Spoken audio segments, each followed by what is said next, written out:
All right, I will say hello and welcome back to another episode of All About Balance. And today I am joined by videographer extraordinaire, Mr. Herbie Lomas. How's it going, sir?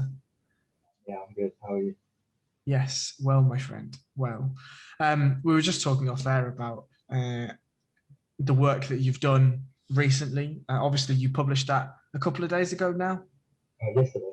Yesterday. Okay, fantastic. So, for people that haven't gotten around to looking at it yet, can you explain briefly what it is that you've put out recently? Yeah. So um, I'll explain a little bit, like kind of history of how it came about in the first place, and then that will kind of lead into to how I made it. Um, so I was working at a company, a video production company, for about 7 years, 7 to 8 years. So after school, I was meant to go to uni and do something else, nothing related to video. Um, and got a kind of like internship and just started working there straight away, and then was like, fuck uni, I'm gonna work and do this for a while. So I worked there for a long time, like almost 8 years, and then obviously last year everyone was hit pretty rough by corona and all that stuff. Don't need to go over all that. I feel like I'm sick to death of talking about COVID. Sure. And they had to let me go. I mean, at that point, I was just doing like subcontract work with them. Like I'd already semi gone freelance and was just doing subcontract work, but they had to basically be like, we can't afford to pay anymore because there's no jobs coming in, which sucked mostly because they by that point they're all very good friends of mine, and I'd actually known the guy who owns the company for a long time since I was a kid. So it was just kind of brutal, almost like a breakup, more than just like getting let go. Um, and it kind of made me go like, what do I actually want to be doing?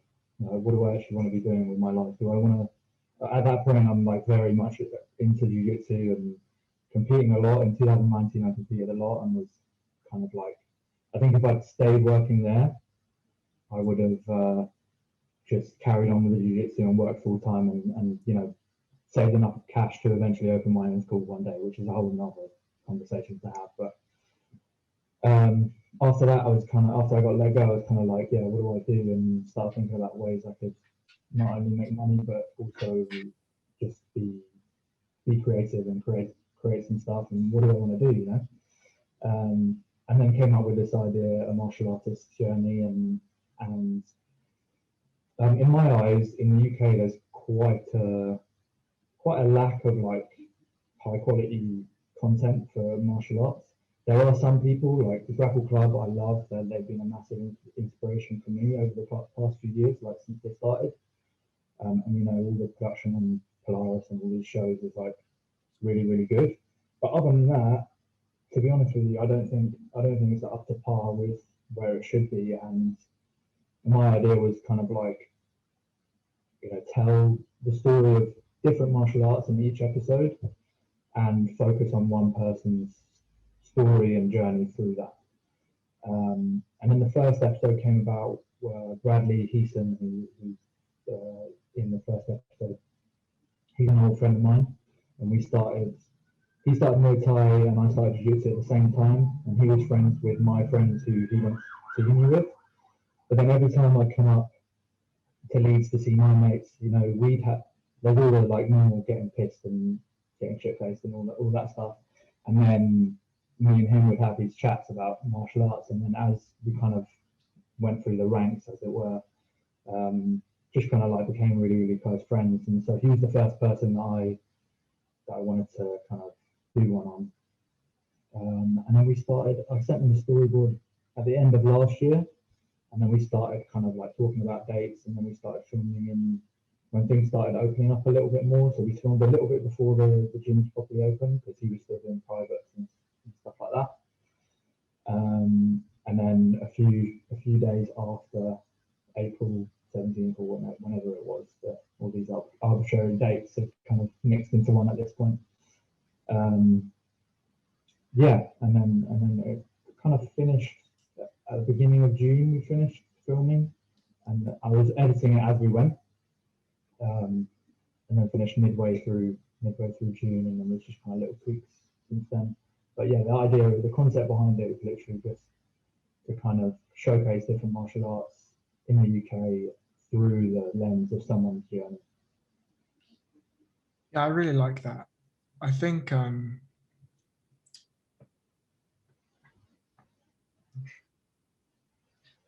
there's, well, obviously there's lots to talk about here and lots to dissect. And the first is that I think you're right.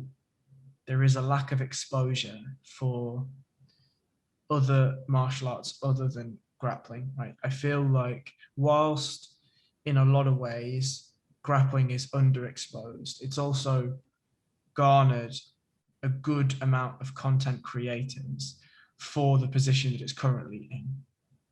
Whereas, you know, let's not talk about something as gargantuan as boxing, because obviously, you know, that's an extremely old sport.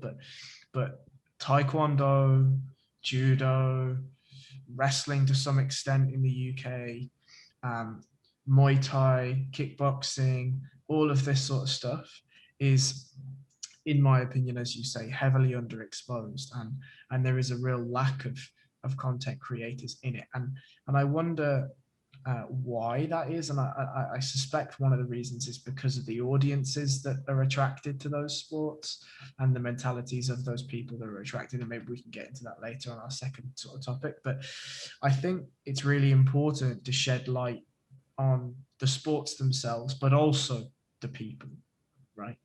Because I feel that there's a lot of misconceptions about martial arts, right? A variety of different ones. And some of them are very valid, right? Some of them are very valid, but some of them I feel are very invalid. And I feel like compositions and portrayals like yours don't just offer an aesthetically pleasing video, right? There is also a far deeper meaning that pertains to a journey that is relatable, right? It's not just oh yeah, I just happened to be a freak athlete and I fell into this sport, or I decided I'm going to do this sport and I'm really, really good at it because I'm a freak athlete and I'm really rich and I can do all this stuff. It's not like that. These are regular people that just happen to have put a lot of their XP points into one thing, right?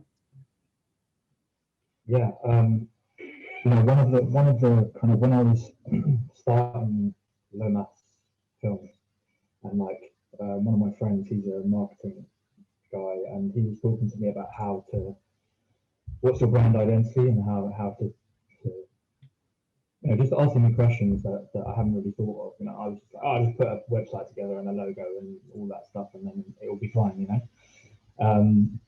And one of the things that kept coming up in my head is like telling untold stories, and which sounds like such a cheesy tagline, but it's just the only way to put it. I think you kind of hit the nail on the head. Is that these people, ordinary people, have extraordinary stories about the things that they've done, and I think you're right in that martial arts as a whole has a kind of, to us and to people who know a little bit about it, we all know that most people in martial arts are both intelligent, creative, you know, have all these aspects to them, these different things about them, but still, to like people who aren't into it or people who don't watch UFC or whatever, it's very much like they think of them as meatheads, and sometimes that's the case, just like you said, you know, like that they are out there. I've met tons of them, I've trained with tons of them, but I would say the overwhelming majority are like super interesting people that people just kind of gloss over because they like to fight, as it were. I still get it with family members, and they joke, you know, they're just having a laugh, but it's still the thing.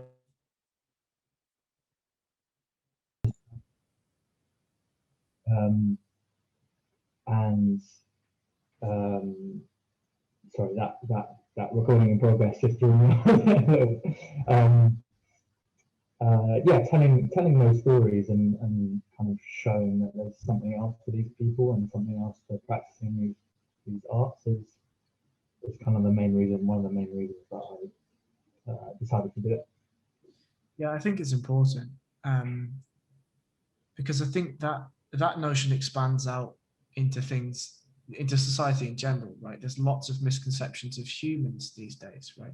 There's lots of misconceptions. There's lots of division. There's a pull and a push to branding people, to putting people in a box with a label on it, and that's who you are. And you know, to your point, we should do our best to offer a more well-rounded view, right? And that goes for life, regardless of whether that's martial arts or not. And you know, I hear it the same as well. I come from a striking background, right? I did kickboxing for a long time, and then transitioned over to grappling, and I also get the jokes at work, for instance, right, where I I talk a little bit about what I do, and how I choose to spend my free time. And as you say, they are jokes, and they're well meant, but it's seen as a violent and an aggressive. That's the undertone to the joke, right? Is that it's violent and aggressive, and strange that you would choose to spend free time in that way. Whereas, as you have said, and as your video quite clearly shows, is that you can be a well put together, right, not psychotic, not mentally unhinged, for the most part, person. And sure. And I mean, look, without derailing too much into psychosis, I do think that, like, have you met any high level, like really high level fighters? I mean, I've trained. I did a camp with Cabrino. Okay, yeah, pretty high level, yeah. Pretty high level, and there were some other guys there, like what's her, Talita Alamkar. She was there. Yeah. Yeah, I've seen. I mean, so those two, almost certainly a little bit unhinged, right? You just get that sense, right? Like, I spoke to Olivia Giles, right? And in that podcast, she said something which is hilarious. I thought it was a really good podcast. Oh, thank you. That's very kind of you. But she said she was training with, oh God, how can I not remember? He's won worlds at black belt like 10 times. Small guy. Bruno Malfacini. Yes, thank you. So she was training with Bruno Malfacini, and when they were rolling, he had her in close guard, and she wasn't using active toes, right? And he said to her at the end of the roll, like, you didn't use active toes in close guard. And she was like, oh yeah, like my toes are really fucked. Like, I've got arthritis, and if I do them, it causes me severe pain.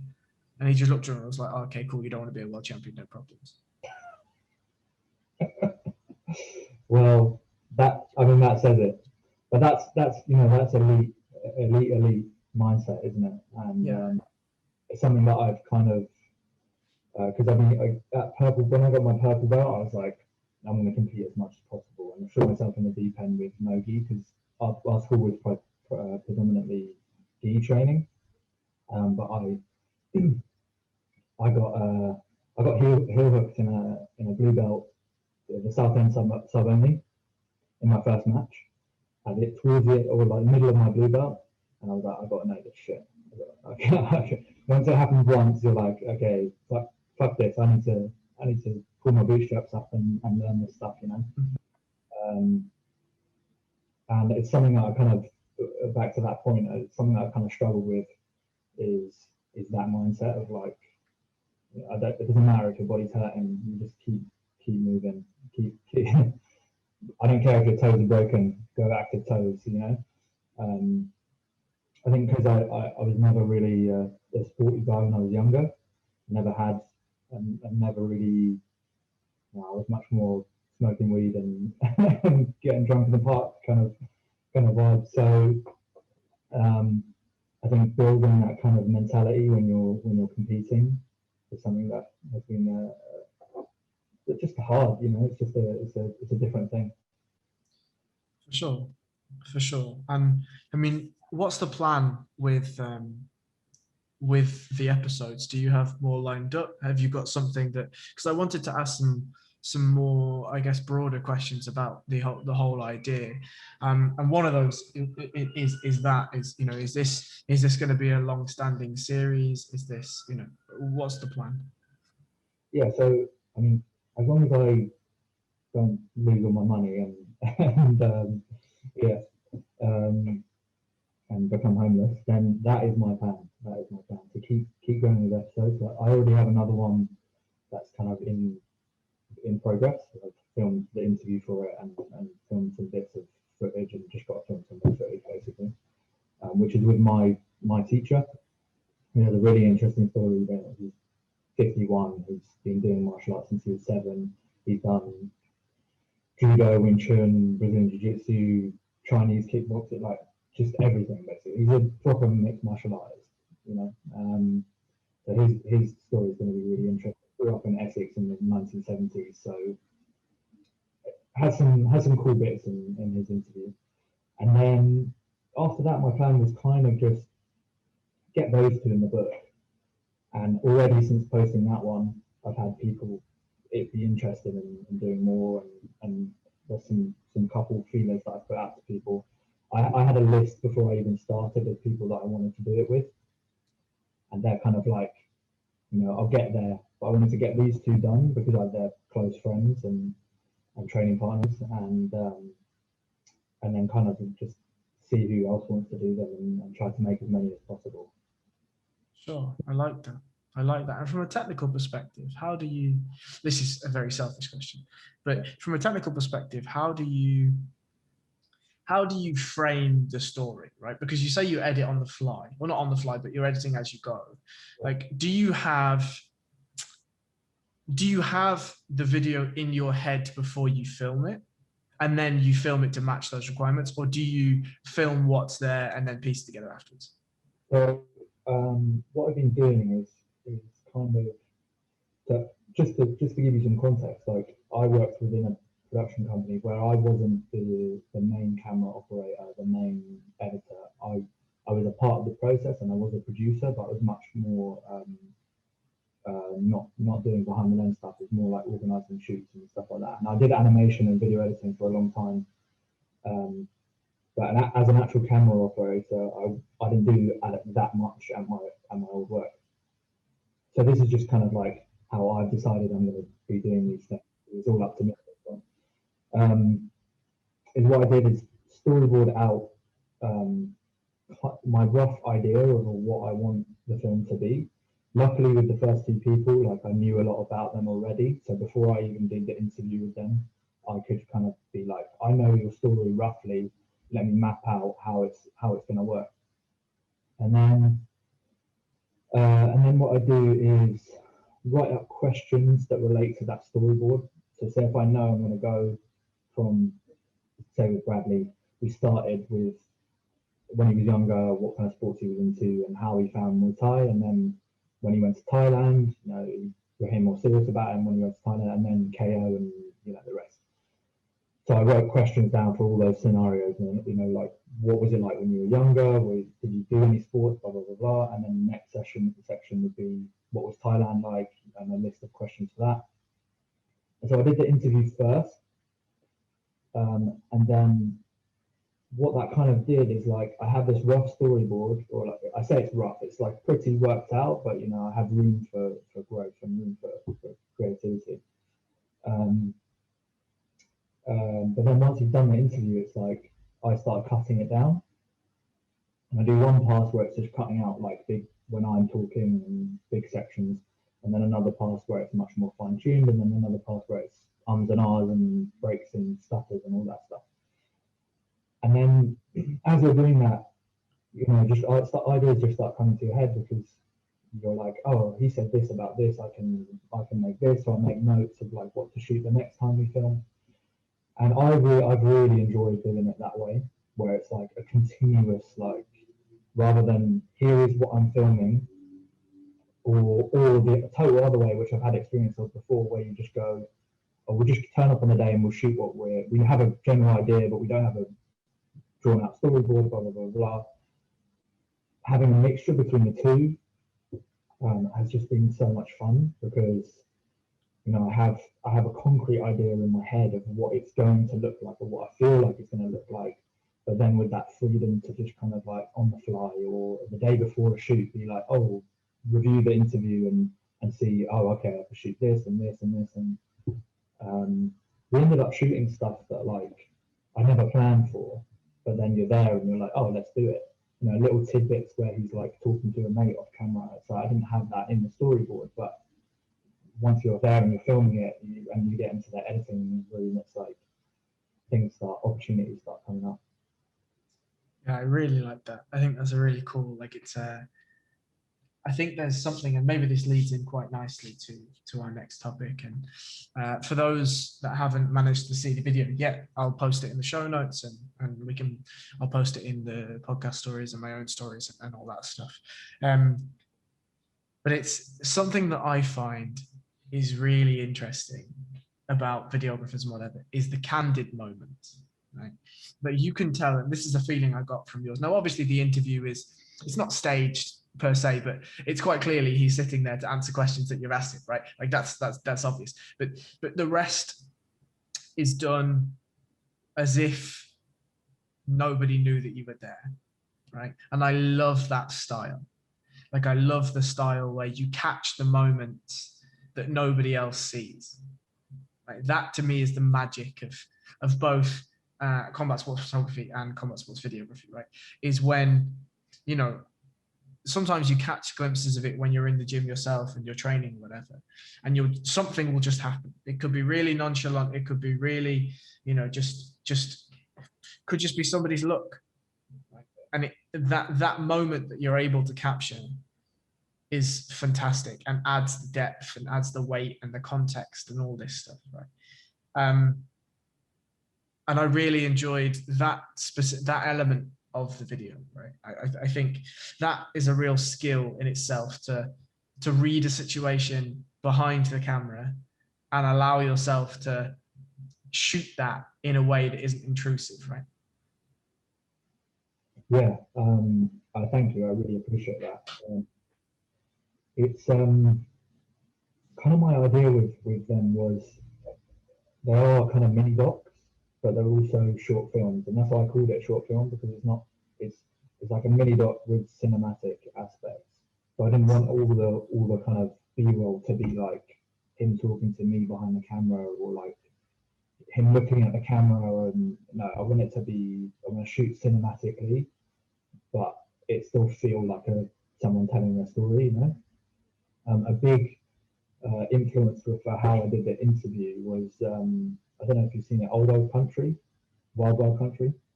It's a documentary on Netflix about the Rajneeshi, which was like a cult in Oregon in the 1970s with this like guru who came over from India, and he like bought a ridiculous amount of land and had loads of hippie followers and talked about being humble and all this stuff, but had 11 Rolls Royces and shit like that. Watch it, it's fucking good. It's fucking good. But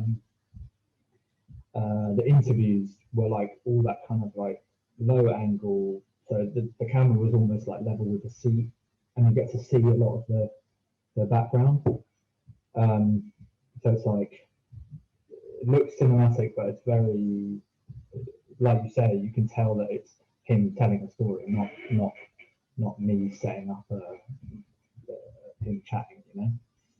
Yeah, and I really like that. I think that's the thing that is interesting about the different videography styles. Is that the right word to use? Videography styles. I'm going to use it anyway, and if it's not, it's not. Like fuck it.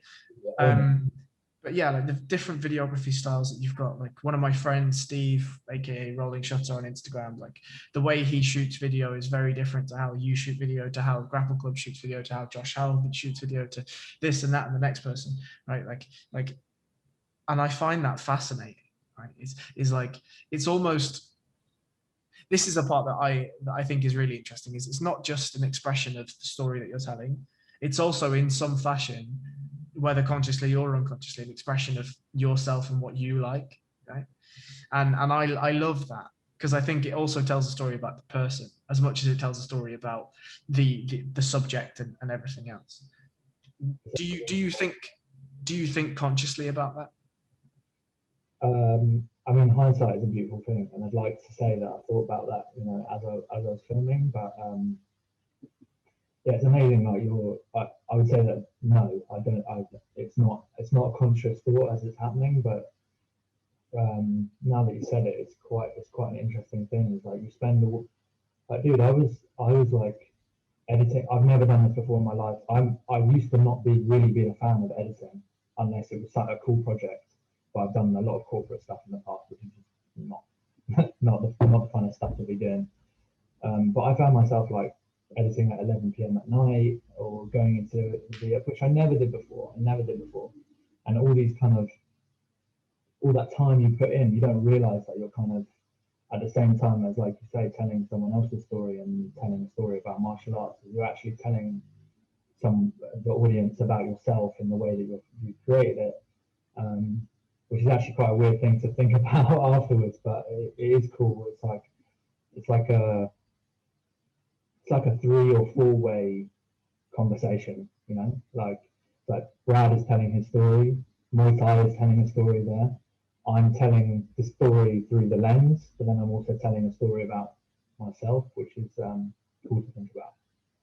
Yeah, absolutely. Well, on the topic of stories, yeah. we'll move on to the second topic that we were going to speak about, and that's how grappling.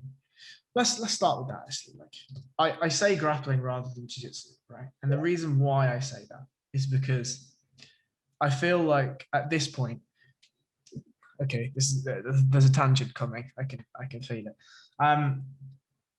When UFC 1 aired, it was billed as individual martial arts coming together to try to discern which one was the most superior, right?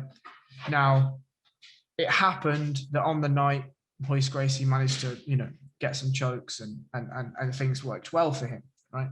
Cool. MMA now is not about that, right? MMA has nothing to do with seeing which martial art is better. Instead, it's grown into its own martial art, in my opinion, right? Like maybe this is a controversial thing to say to you, but I'll say it anyway. Like to me, the individual martial arts as they pertain right now are dying slowly. And what I mean by that is when you watch a Muay Thai fight, right, you are aware of the limitations of that fight. If somebody gets dropped, they have a 10 count, they can get back up. Obviously in MMA, unless the referee stops the fight, there is no 10-second count. There's just a ground exchange. If you watch judo, for instance, a judo match, you're very aware that there is a limitation, that it would be strange if somebody got kicked in the head as somebody was going for an uchimata, right? Or something similar. So we are aware of the limitations of what we are watching. MMA, however, seems to be the sport that is A, sanctioned, right? We're not talking about bare knuckle boxing now, but A, sanctioned, and B, that has the sport that has the least limitations. And for that, I feel like not only has it sort of usurped and absorbed the other martial arts into its now own thing. And my example for this is somebody like a Zabit Magomedsharipov or Demetrius Johnson was really the first one in the UFC who really showed that MMA is now its own thing. There was no, I am a wrestler that knows how to throw a punch. It's, I am a mixed martial artist going in and blending everything together.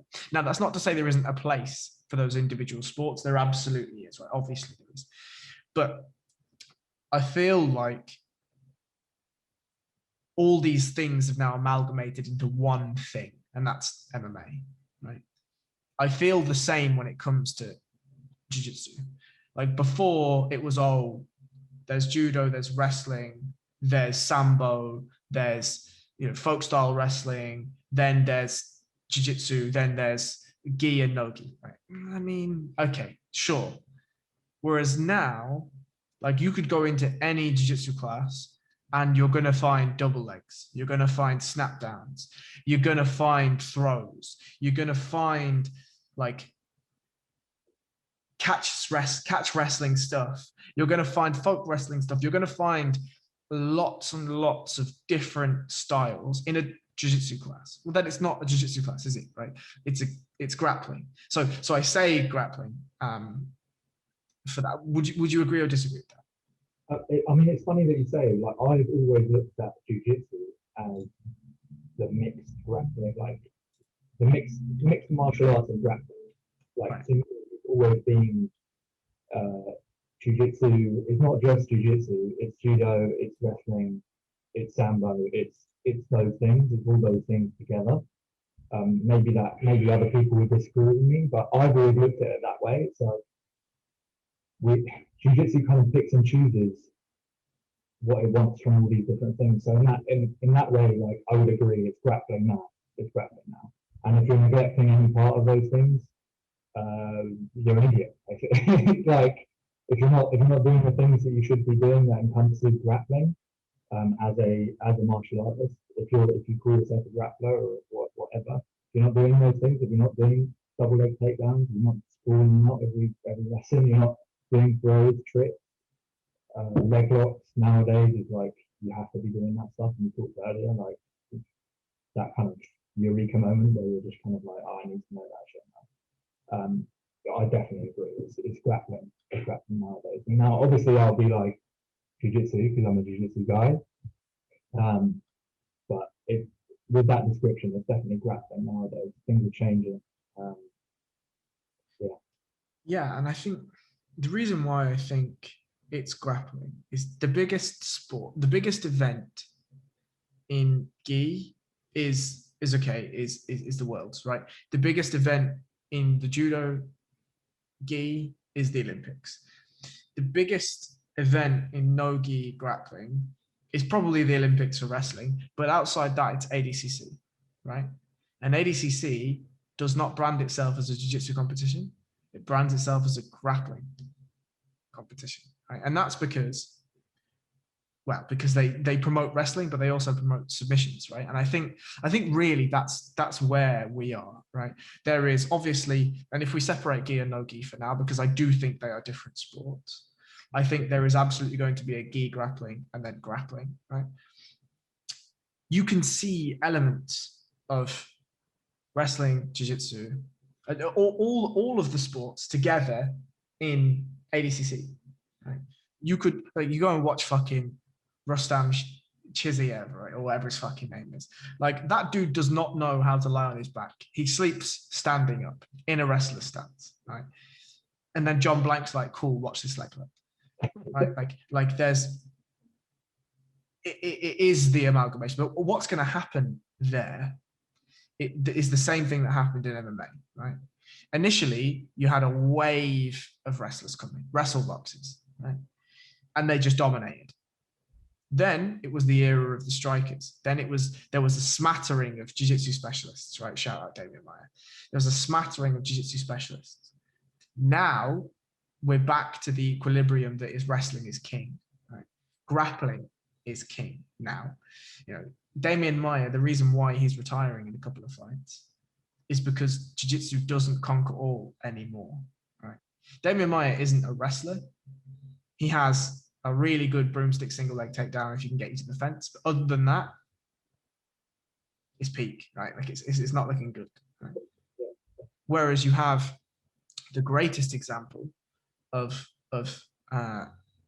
grappling is Herbert Lomas, right?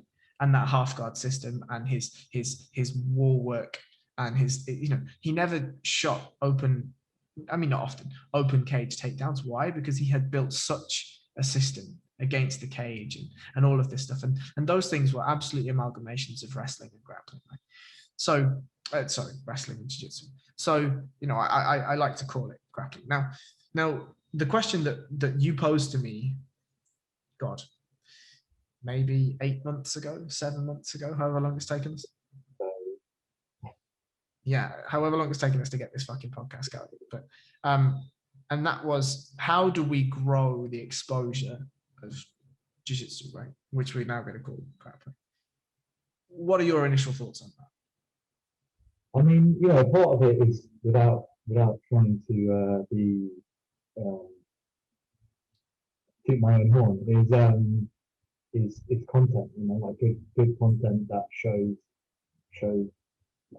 different arts and people. Like you said before, kind of earlier in the conversation, the interesting thing about those that people seem to gravitate to is not how amazing this fighter is, although obviously that is a big part of being attracted to an athlete or martial artist. It's their story, um, and I think if we can have more and more people doing work to do that, and whether that's videos, photos, or journalism, um, or anything that's going to give exposure to, especially to younger athletes.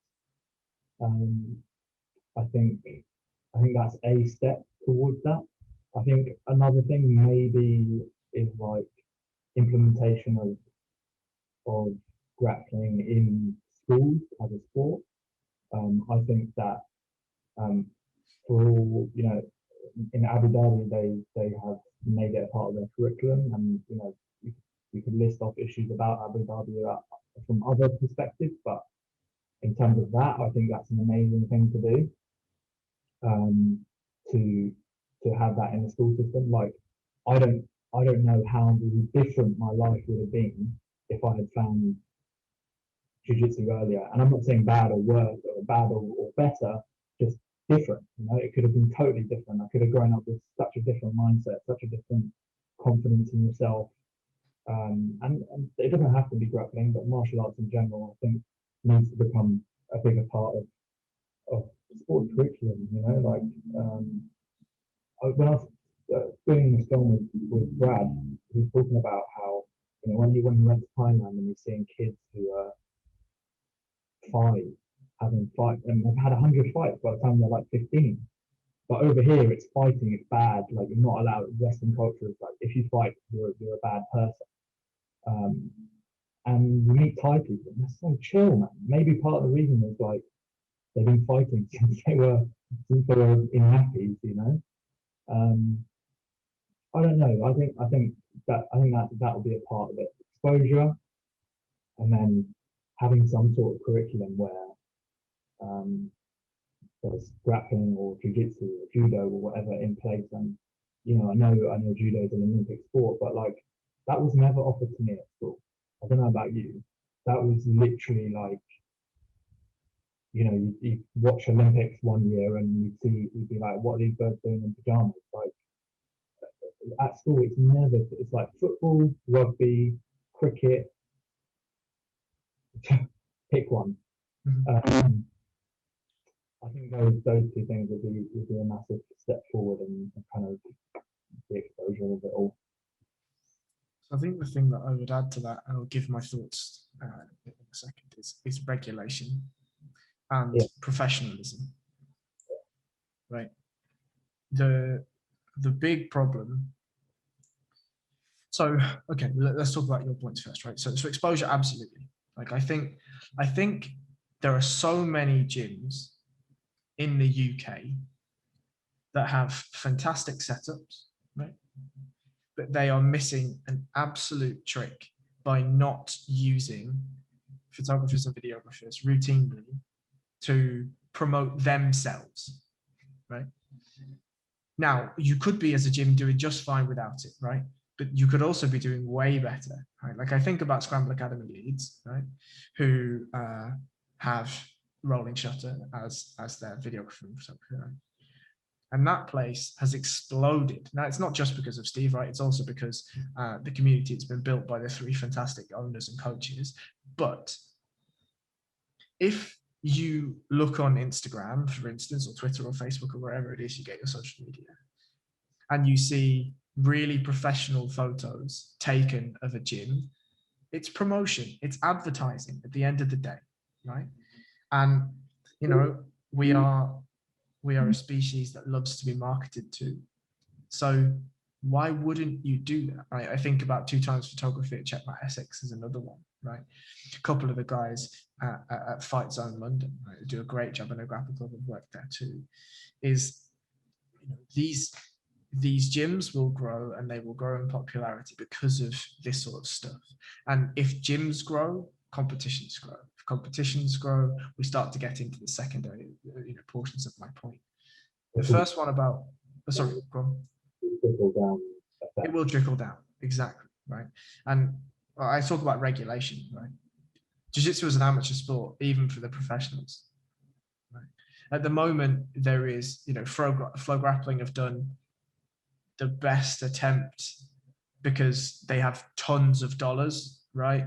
And they put a ranking system together, and they put on regular shows, and they're putting as much as possible the best against the best, and all of this stuff, right? And they're doing a great job of that, but it's still not regulated. Like, that's not a regulation. And don't get me wrong, I don't want to see Flow Grappling be the regulatory body for jiu-jitsu or grappling. However, I think that something needs to occur, right? Where, there is an understanding of how a competition should be run, the safety standards for a competition. Maybe we should start looking at price caps for certain competitions, like the IBJJF competitions. That's one thing that I think certainly is a problem in the sport, right? If you want to gain. I've never done the IBJJF competition for that reason. That's like, I don't have £100 a year to spend on membership and to spend £100 every time I register. I'm sorry, I just don't have that money, so I'm going to go do smaller competitions, or like there's some other, like Grappling Industries and other ones which are like, they're like 60 quid, and you get to do, you might get 8 matches. Like, I'd rather do that than go to IBJJF, spend 200 quid on the comp. Someone scores 2 points on me, and then they spin it out for 6 minutes, and you have one match for the whole day.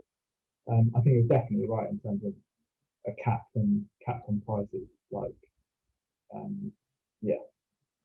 I mean, maybe, a cap on prices is debatable, because at the end of the day, the IBJJF aren't a regulatory body; they're a business. Of course, yeah. And I think people, when they first start jiu-jitsu or whatever, they get that misunderstood. That there are, the reason why you have to qualify, or used to have to qualify for black belt worlds, you're going to pay a lot of money, right? Or somebody's going to pay a lot of money, right? This is where sponsorships and all this sort of stuff comes in. However, it's that's something that I think is quite big. And the second is professionalism, right? And that kind of sits with the regulation thing too. Like, only now, black belt worlds, the highest accolade that you could achieve as a gi grappler, only as of last year were you getting paid if you win, right? And these are guys, I talk to this with my coach all the time. This is like, you look at Bruno Marvesini, who's won the worlds more than any competitor ever, and he made $0 from doing that. Right? Now, don't get me wrong, he's got seminar tours for life if he wants, but that's not the point. The point is that he's trained his entire life and that specific year for those 5 matches, whatever he has on the day, and he's not rewarded at all for that. That seems absolutely ludicrous to me. Now you've got AJP, who are doing an absolutely fantastic job of paying athletes. You have Flow Grappling, who are obviously paying athletes. ADCC, who are paying great money for athletes that win. And then you have the local tournaments like Pantheon, like Grapple Fest, like Polaris, that are actually paying athletes and this sort of stuff. But I think more has to be done for, like, around those shows, right? Like, there's a couple of shows that pop up, and either the business model's wrong or whatever, and they think they can make money from jiu-jitsu, and they pile money in, nothing happens, and then they're broke, right? These things happen. But what was the Russian ACB or ACB, yeah, they just went put all the money into that shit, all the money, And what happened within 10 shows, they just crumbled. Yeah, I mean, that might have been money laundering, but these things happen. That's another conversation. It's another conversation. Yeah, exactly. But yeah, I think that's another element that will grow jiu-jitsu, because you think about wrestling has a really storied history in the US, right? And the accolade is to be a D1 wrestler, right? But these guys make no money, right? No money whatsoever. And I think that's a stain on the sport of wrestling. If you have put that amount of time and you've accumulated this amount of skill, you should be paid for it. You should be rewarded for it, right? And I think the same in jiu-jitsu. Now, I'm not saying that, every local comp, you go and turn up to an all-stars event and you pay your 20 quid to turn up and you're going to get $5,000 if you win it, like as a scrubby white belt. Like, of course not. But to me, my idea is that there should be those competitions, right? Like your amateur competitions. And you turn up, you pay your 20 quid, you have your 5 matches, you either win or you don't win, and you go home, right? Maybe you get a nice shiny medal, maybe you don't. Who cares? Right? There's then a professional league, right? And that doesn't matter about rank, doesn't matter about affiliation, doesn't matter about anything. And maybe you pay £100 a year, whatever, but then there are competitions every month, right? And you earn points, and then at the end of it, there is a large competition determined on what points you get seeded. You're in a bracket, and the winner of that gets 10, 15, 20 grand, whatever it is, right? A good sum of money. Because it feels like that's the way that professional, quote unquote, no-gi grappling has gone. Let's take the Rio Tolos, submitting black belts at white belt or blue belt or whatever, right? They're now, thankfully, a decent grade. But this, we can get into why grades don't mean shit after. But, if there are, let's look at just skill accumulation. If there are grapplers who are equally skilled, regardless of rank, they should be able to compete against each other, right? So you turn up on a day at professional tournament Y on month February, and you have some matches. And if you win, you get points. If you lose, you get less points, right? And then similar to like the playoffs in the NFL or something like that, right? You accumulate a number of points, you go into another bracket, at the end of the bracket, you win a big prize. To me, that's how it should be. Yeah, I'm all for that. I'm all for that. I think anything that can, one, bring more money in, and like you say, have some sort of regulation about how it's structured. Because other than like smooth comp or the IBJJF, like there is no like body that's kind of going, oh, you at this competition you won this. How does that equate to somebody else who's won this, and this? Oh, you guys should fight. You guys should have a match, and then let's see how that goes. It's very much like just like everyone's just doing their own thing, like all the organisations anyway. Um, if people get freaked out when you start talking about regulation these days, but and for good reason. Like you only need to look at like sports like judo, or like you can't even grab the bloody legs now in judo, and that's all down to the regulation at the end of the day. But that's regulation of a different kind, isn't it? That's more about rule setting. And I think we're at a good stage now where, especially now that like heel hooks have been introduced in the IBJJF, no, at least no gi. I wouldn't want to see it in the gi, but that's just me. We're all of an understanding of like what the rules really should be, especially in no gi. So I don't think that would be an issue, because the community is quite like loud about things. If something's shit, people will talk about it, and usually someone will come up with an idea to change it.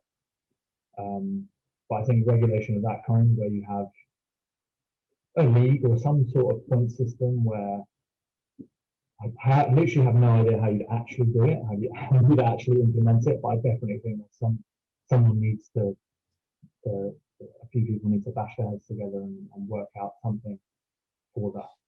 I mean, I think it's pretty simple, to be truly honest with you, right? Like you represent either a team or nobody, right? I don't like the idea that, like in the IBJJF, right, you can only register if you have a certain grade black belt at your gym that's also registered and paid this fee and that. Fuck off, whatever. Like, if you think about the Premier League, right, a team starts and then they get entered into a league, right? That league then draws up some fixtures, and the fixtures happen, right? Like, I feel, okay, in jiu-jitsu that may not work as fluidly because of injuries and whatever else that happens, like, you know, that's fine. But if you had an over, where I critique my own thought here is about fairness, right? And who gets to do this, right? Who gets to start this league? Who is the arbiter of this league, and how is that decided? That arises, and it's like, now who's holding those people accountable, and who are those people, and who puts them in place, and who pays them, you know, all this. So this, I think, is where, because grappling is still pretty young in its tournament and professional and all that stuff, what you do is you first fix the regulatory body, right? And when the regulatory body has been assigned the, you know, efficient powers and sufficient powers, I should say, there's then an idea, like if we're doing my thing of this professional versus amateur, right? Amateur, you can just leave it, just crack on as it is, that's fine. But for a professional league, you go to the biggest competitions, right? So let's say you say to the IBJJF, do you want to get involved? You say to, you know, Flow Grappling, do you want to put one on? You say to Pantheon and Polaris and whoever, do you want to get involved, right? And if they say yes, cool. There's then a conglomerate of organizations that adhere to, they put one show on a month and they have to adhere to this rule set and this standard of organization and medical and whatever. And either, you know, you then match up your fighters, right? So let's say you have, I don't know, Jed Hugh versus Andrew Tackett. Let's just say, right? Let's say that is the next match of the fixtures. Well, you can either do, you'll do like a home and away fixture, right? So one, like let's say Flow Grappling takes one and Pantheon or Polaris takes the other, right? Fine, no problem. Everyone's understood. Tackett wins one, Jed wins the other, right? That's 6 points one place, 3 points the other place, 6 points. Yeah, and then eventually there is an overarching decision, like, and let's say we do it like the Champions League, right? Where every year the big tournament is held in a different country, right? And you can opt for that, and you can prove that you can promote it, and you prove you can stage it, and all this stuff. Just like, it's not that difficult. It's very financially difficult, but logistically, I don't think it's that difficult. It's about buy-in at the end of the day. And I feel like for most of these organizations that are putting on shows, they're not putting on shows solely to make money, because that's really hard in jiu-jitsu. They're putting shows on to give a platform to the best athletes around right now. Well, if that's a common goal, the common goal also, the subtext of that common goal is the promotion of the sport. Right? So if everyone can be, you know, if you say to a Flow Grappler, you can carry on with who's number one, you can carry on with the fight to win stuff, you can carry on with all that. We want one show a month under this regulatory body. We're not taking away from this or that or the next thing, right? I see no reason why there wouldn't be a buy-in, you know. And if a promotion chooses not to buy in, don't. That's fine, you know. And I think it's very easy then for, let's say you and I wanted to start a promotion, right? Well, we start a promotion, we put on some shows, we get the attention of the professional league, and we say, look, we want to get involved. And they're like, cool, here's the regulations and standards. This is your buy-in. You're in or you're out. Right? Yeah, let's do it. Let's fucking do it. Right. If somebody could stump up a couple of $100 million, let's fucking do it. Let's find another fucking shake to just fucking dump all his billions of oil money into it. That's what we need. But yeah, I mean, that is it is growing, and you know, more and more people. I say jiu-jitsu, and they don't do what you do. That you do jiu-jitsu, do you? It's more like, oh, you do that grappling stuff. Like, they actually know what you're talking about a little bit more, And when I started, like, I didn't even start that long ago. I started 6 years ago. I say jiu-jitsu, people go, what the fuck are you talking about? What is that?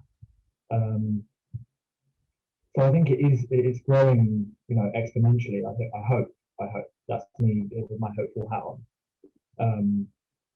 And with that, I think, more eyes are brought to it, and hopefully more people who are willing to invest.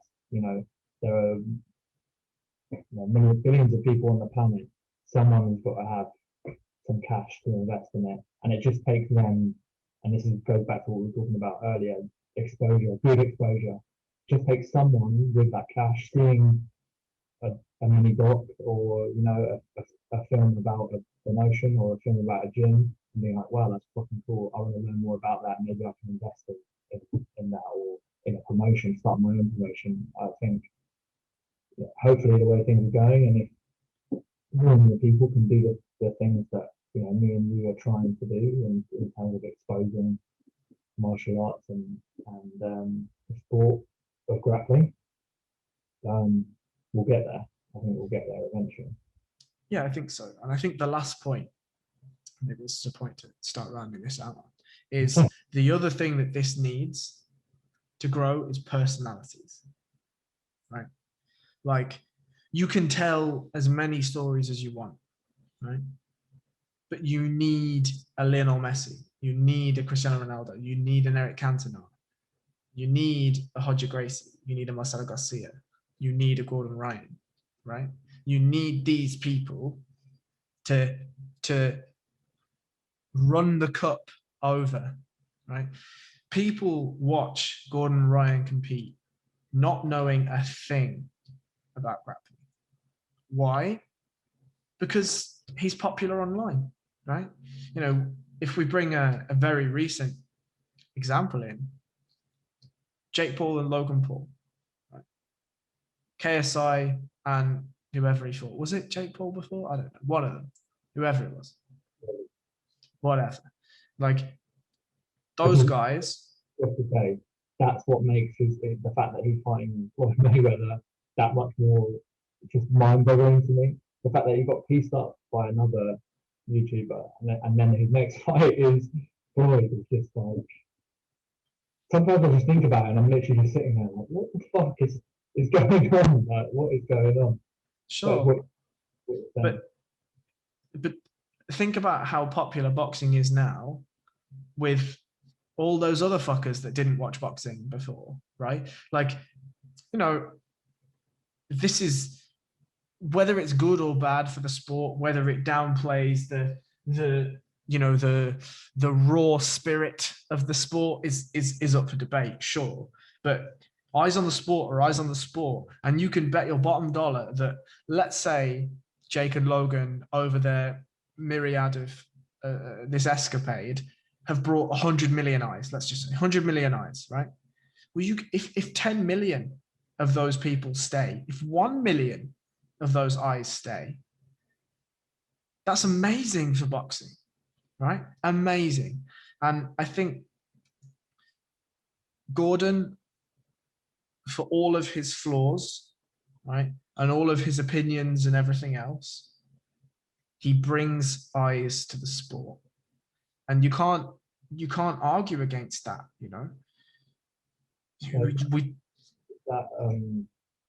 That thing of like, you're either watching for someone to get knocked the fuck out or for them to win, and either way, I don't care. You're buying the pay per view, or maybe you're not streaming it, but your eyes are on it, And Floyd did it, Conor did it, Chael to a lesser extent, but still he did it. His fights weren't that exciting, Chael, but his fucking chat was amazing. Like, it was just hilarious, and either way, you're watching because you want to see that loud man get shut up, or the other way around. And Jake Paul is doing the same thing now, and me personally, I'm not a fan. Like, I don't like him, but I'm not going to sit here and be like, he's bad for boxing, or like, when people start saying that stuff, I'm like, is he? More people are watching, more money is involved. Hopefully that trickles down, and I really do hope that does.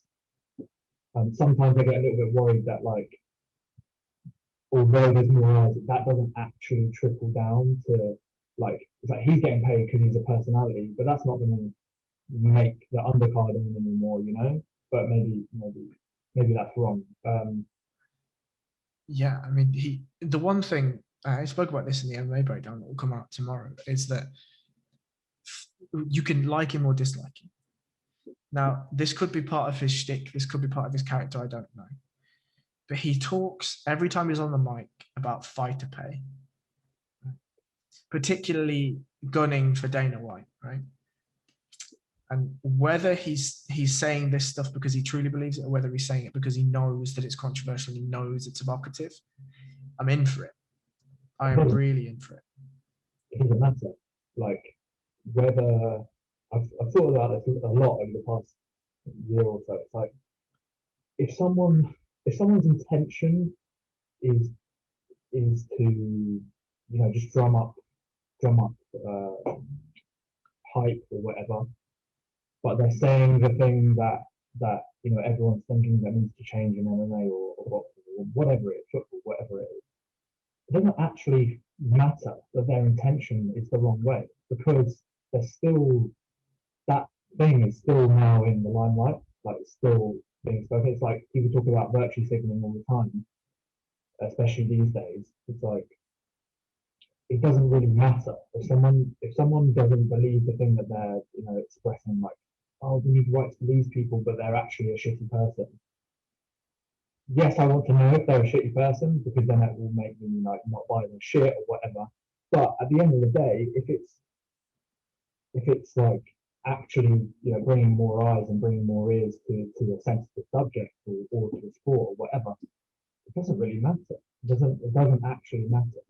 I think people get too fixated on that a little bit sometimes, and I am a big proponent of like intent is everything. Like like if someone makes a joke but they were just intending you to laugh and you take it the wrong way, or it just wasn't very tactical, they're not a shitty person. They intended to make you laugh.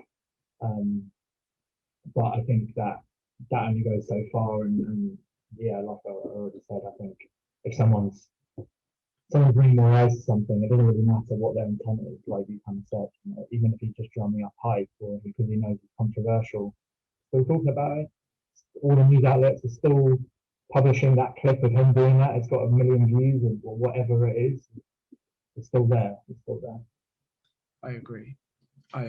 And I think, Gordon taking a back step now could be really harmful for the sport. I suspect, he's 25. Right? And I think, I think the thing that will change, and this is strange, but I think him going on the Rogan podcast is probably the best thing he's ever done for himself anyway. Why? Because like I don't have a Spotify account because I disagree with the way Spotify treat artists. However, I've heard a lot of people that I respect their opinion, and they've said that he came across really well. So that will have only done him bountiful favors, right?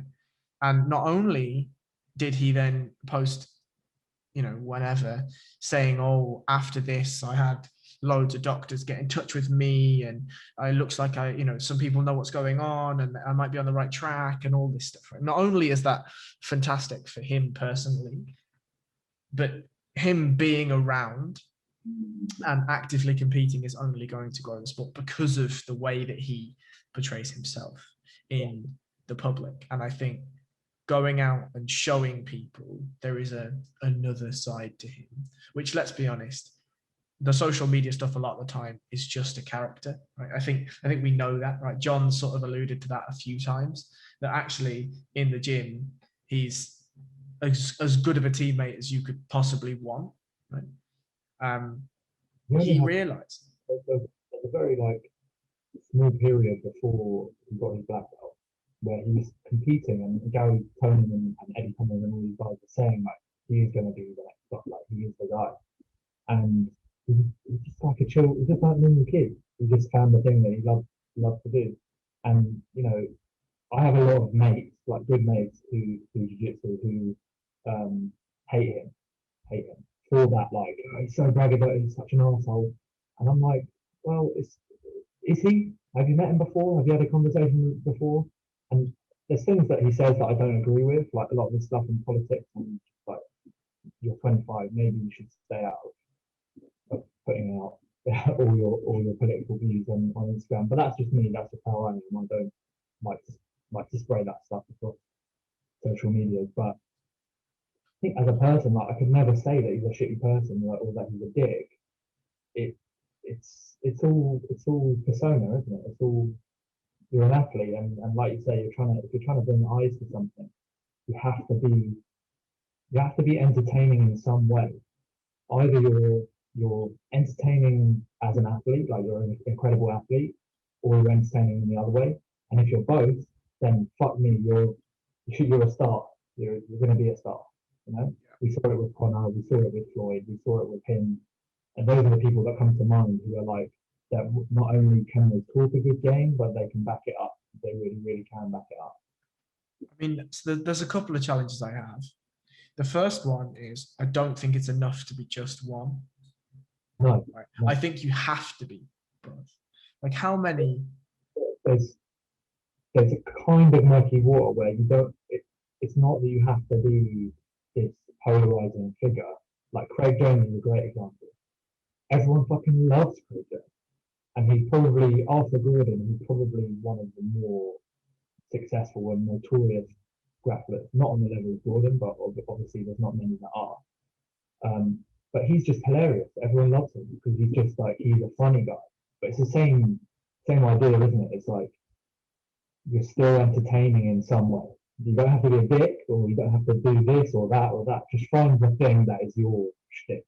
But I think that that's perception, because I bet you can find somebody that thinks Craig Jones is cringy and a dick. I think you can find one, right? And to the thing of Gordon putting his political views out, like I spoke to Robert Drysdale about this, and he said, "Oh, if I want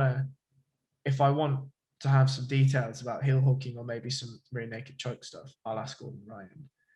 If I want to understand deep, complex issues about socioeconomic problems, I probably won't ask Gordon Ryan." And like, I get that, but he's also well within his rights to say whatever the fuck he wants, right? Like, we can disagree with him, and that's our right. But we shouldn't say, don't say that stuff on social media. Say whatever the fuck you want, mate. Yeah. I'm all for freedom of expression. Like, I want to know that you're a dick, if you are a dick, so that I want you to have the freedom to express whatever you are, and my judgment of your character is my judgment of your character. Obviously, someone else might enjoy that. Yeah.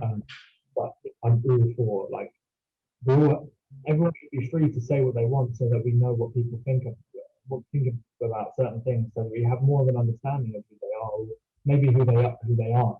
You know, like you said, that Rogan podcast with him, I think really opened a lot of people's eyes as to like, oh, maybe he's not an awful person, and he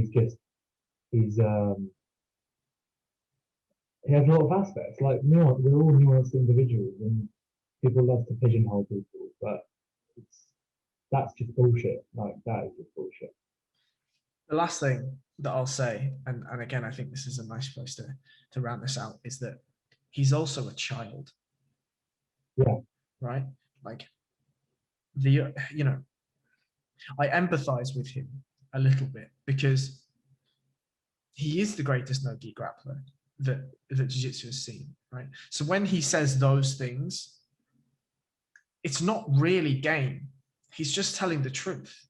And people may not like it, and that's fine, but he's just telling the truth. Now, okay, he's built up this uber confident, ultra confident persona. And I'm sure he believes in that, because I think you have to be that way if you're going to go out and compete in the way that he does, right? The social stuff, the economic stuff, the political stuff, whatever. I think we have to realize that I don't think there's anyone guiding him, right? I don't think you're going to get Danaher being like, Gordon, I'm not sure that's the the best way to put out your thoughts, right? John seems to me like I'm just a grappling coach, right? I'm not your father. I'm probably your friend, but I'm not your father, right? I'm not going to guide you. So you've got this kid who happens to be the elite of the elite at a really incredibly young age, growing up in New York City of all places, right? And he's going out and he's just talking, right? Like what opinions would have you had at 21, 22, 23 that you don't have now, right? Like we were fucking idiots 5 years ago. We're still idiots now, right? But we have to understand the platform that he's speaking to. Now, okay, clearly somebody probably wants to sit him down and be like, are you sure you want to do this? Like, this is out there forever now. And you may well have changed your opinion on a lot of these things, but people are going to use this against you in the future because it's so public. And maybe he then says, fuck it, I said it, right? So I have to own it now. Fine. But I empathize that, you know, when you have 750,000 followers or whatever he's got, right? And news outlets everywhere retweeting and posting and copying your shit, it's tough, you know, it's tough to grow up in that world. 100%.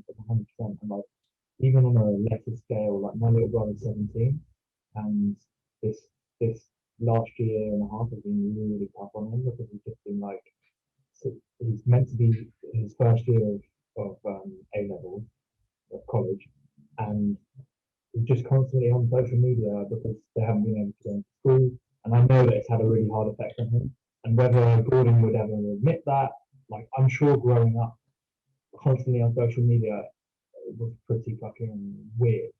Even if you're not conscious of it, like it's a pretty weird environment to grow up in. I'm fucking glad I wasn't 17 and had social media. It would be horrific, horrific. Um, yeah, yeah, it must be tough. I think one thing on that, and I guess you're going to wrap up and stuff, is just like more and more in the past few years, I've been like thinking about the duality in people and how we shouldn't really be. If someone does a shitty thing, they're not a shitty person. They just did a shitty thing, and that doesn't mean you should just excuse people for shitty things or whatever. But it's okay to understand, to understand, be able to forgive someone, or to just be like, well, you know, maybe I won't listen to, like you said before, I'm not going to listen to him on socio-economic issues. But if he's doing an instruction on hill hooks, I'm in. I'm in. You know what I mean? And recognizing that kind of like balance in people has been a big kind of something that I'm trying to like always reiterate. You know, like if someone does something to piss them off, not just get angry at them and just be like, it's whatever. You know, they did something shitty. Maybe they'll apologize. Maybe they won't. Maybe they feel bad about it. Maybe they don't. But it doesn't really matter at the end of the day. It's my reaction or my feeling toward it that's the only thing that matters, and that's the only thing that you can control, really, isn't it? Yeah, and to sort of to put a cap on that, like I feel if as a community, a global community, we were able to approach things with a little bit more empathy and a little bit more kindness, we would round out and shape the behavior of some people that do make mistakes, right? Because the thing that you don't want is to make a mistake and be eternally branded for it. There has to be a path to retribution. Now, for some things, maybe not. But for most things, I think a path to retribution is really important, especially like social retribution. And cool. I would be very interested if in 20 years, when Gordon's 45 or whatever it is, if you show him some of those social media posts that he made or stories or whatever, and be like, what do you think of that? I would like to think that he'd be like, oh, fuck, now that was rough, wasn't it? That was fucking rough, son. Like, why did I say that? Right? But if we were to just shun him and not guide him as a community to be like, look, let's think about this a little bit, right? Then I feel like, well, it's like an eye for an eye, isn't it? That shit just doesn't work. I think it's noble. It just always gets worse and worse. Like it's not going to get better. Right. And the overarching point to make here is, if we approach things with empathy and kindness, generally we'll come out better people. And to bring this all the way around to the start, I think that's one thing that martial arts has taught me, jiu-jitsu has taught me, kickboxing has taught me, and I'm sure that you could echo the same sentiment. Yeah, 100%. And I'd love to have a conversation with you about that another time, because I have a lot of, for me, it's totally changed my perception of myself and of the world and of, who I am. So that's a whole nother 4-hour conversation to do another time.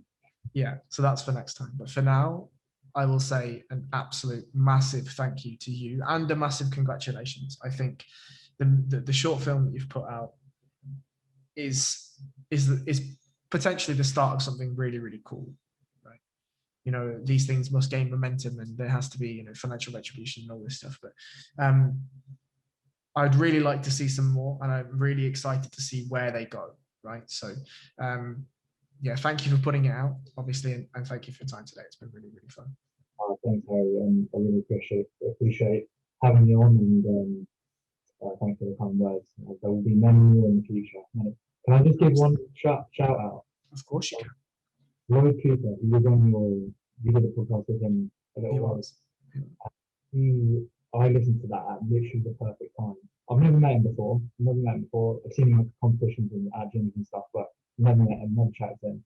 But he was talking about work in jiu-jitsu and how you don't need to have, although like if you want to be the best of the best in the world, yes, that needs to be totally 100% your focus. But you can be pretty fucking good at jiu-jitsu and still do another thing. And it really, at a time when I was kind of like wondering what I'm going to do, it really kind of like helped me solidify that I was going to continue filming and editing and stuff like that. So just like shout out to him. If he sees this, then thank you very much. And I'm sure we'll get to train and stuff in the future. Yeah, man. Lloyd, it was like speaking to a dad, right? And obviously he is a father, right? But it was like speaking to a dad, where he just says so many wise things as if it's just normal conversation, right? And that was something that I took from that. He's a man that epitomizes graft, right? Works a full-time job. He's got a wife. He's got 2 kids that he's clearly a dedicated father to. He runs a school. He's an athlete. He's a coach. There are so many things that he has that he still finds time for himself, right? And in the conversation we had, like, he was at his parents' mom and dad's house, if I remember rightly. The sun was literally fucking blinding in his eyes, and there he was holding the iPhone, bearing it like a fucking champ, still spitting incredible knowledge, right? And yeah, look, he's one of the best in the UK, right? That's no shock to say, and he still manages all of these things. So yeah, for sure it's possible. So yeah, a big shout out to Lloyd Cooper. Big shout out to him. Yeah, thanks again for having me on. No problems at all, mate.